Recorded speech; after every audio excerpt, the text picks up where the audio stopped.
Learning to dance years ago when I met Jerry Purnell, I got him talking. I know this will shock all of my faithful readers about Heinlein. He mentioned I live in the town where Heinlein lived for a long time. I knew that. I'd even ferreted out the true address, because the one in Grumbles from the Grave is wrong. In fact, the house has been up for sale twice, but the price grazing the $500,000 is much too rich for our blood. The house is near the Broadmoor, in one of the most exclusive neighborhoods in town. I don't think I'm giving too much away, and at least the last owners had grown resigned to leading people through the house on impromptu tours. I think they took down the distinctive number pictured in Grumbles, though, which is how I found it, one happy spring morning, while driving the preschooler and the toddler to the zoo. And I regret to report it, my dears, but I made a total and absolute fool of myself, getting out of the car and standing on the road, touching the mailbox and crying. Yeah, okay, I'm a deranged fan as well as a writer. Though I'm happy to say I'm way too shy to ever be a stalker. Also, to stalk most of the people I'm that nutty on, I'd need a time travel machine or a Ouija board. I confess I'd never thought very deeply about the location of the house, or its cost. I knew, having read Grumbles, that it had been built from scratch to their specifications, and since it was nigh to the only 5-star resort hotel in town, I assumed it was expensive even when built. I mean, the earliest I remember being aware of such a thing as advances or how writers got paid. I think before that I had a nebulous idea writers were employees, hired by a company and put on salary to turn out X number of books a year, which, BTW, might not be a bad model, if they're going to be as bad as they are at tracking sales.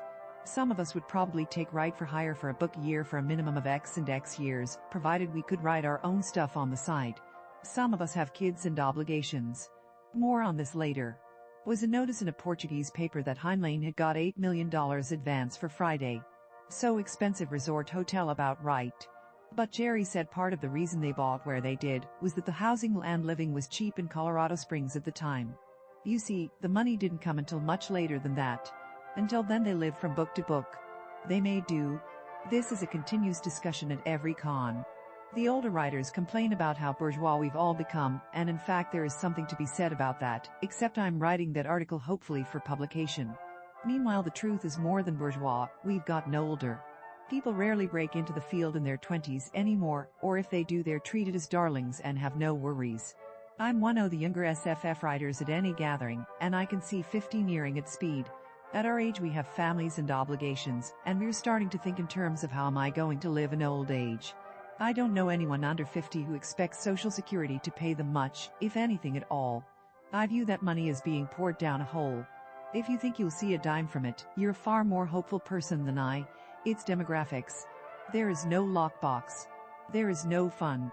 There is a new generation paying for the older. Which works great if the new generation is bigger than the retiring one. And all of them are employed and, you see the issue right. Don't blame me, I tried to have 11 children. The way the market has been, both for me as a writer, I broke in the quarter of 9/11, and for my husband in tech, we have some money set by, in retirement funds we can't touch, which would see us through a year, I think. If we were extremely lucky. Suffice it to say neither of us expects to retire. I intend to work as long as I can work at writing, if writing will continue paying something that as of now is up in the air, but being very stubborn and a battler, I have hopes of figuring out a way after the upheavals publishing is going through. At something else, if I have to. I can refinish furniture.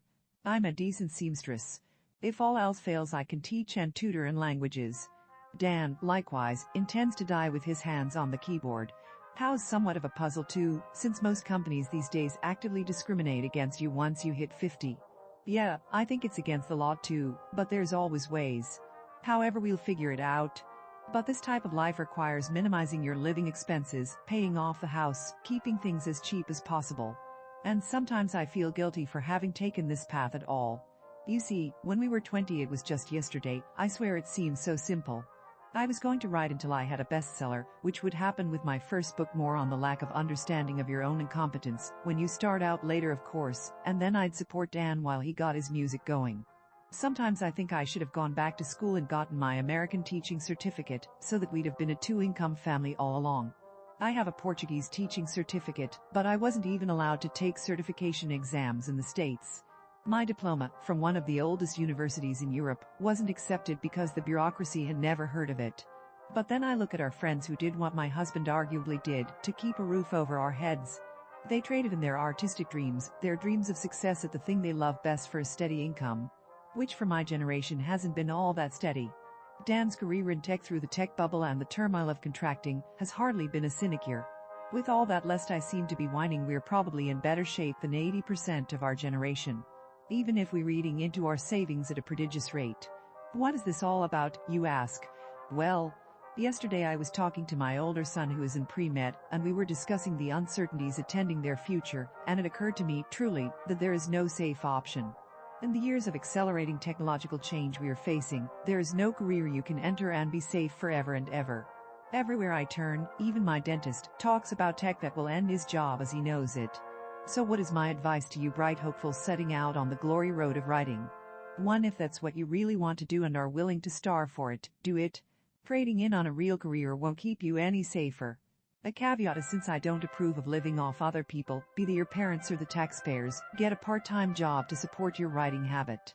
But treat it as a way to support your writing habit, not as a career. There is a difference. 2. Don't expect a bestseller right away. I know, the world cowers before your brilliance. Or at least your cat and your boyfriend cower before your brilliance, which is why, my dear, we've told you to stop using soap with glitter in it. But weirdly and more than ever now, brilliance alone isn't enough. Luck and above all persistence come in. Be prepared to be persistent. What this means in practical terms is that you might need that part-time job and a place to live other than mom and dad's basement. But where you might be in your late 30s by the time you even break in. This seems to be the median age for breaking in now, though that might change with digital self-publishing. 3. Once you made the decision, keep on keeping on. I wasted 10 years writing a novel, then going back to work full-time, then writing another novel, ensuring both my skills and knowledge of the field grew very slowly.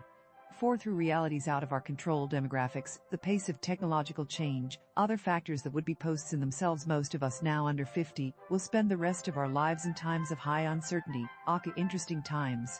So there is no safe place to hide. In publishing or anywhere else, you're going to fall on your face very often. The question is, how fast can you get up? Over my computer I have two signs pinned. One says success is how high you bounce when you hit the bottom. General George S. Patton. It went up in 2003, when the failure of my first series seemed to ensure I'd never again be published. The second went up a few years later, when I lived in fear of trying new genres and new styles, because what would people think of me? And what if I failed? But then I realized I'd already failed once by playing it as safe as I could. And I saw other people failing around me all the time, for the same reason. That sign says if you must walk on thin ice, you might as well learn to dance. All publishing is forever thin ice. It was when Heinlein was publishing. It is now.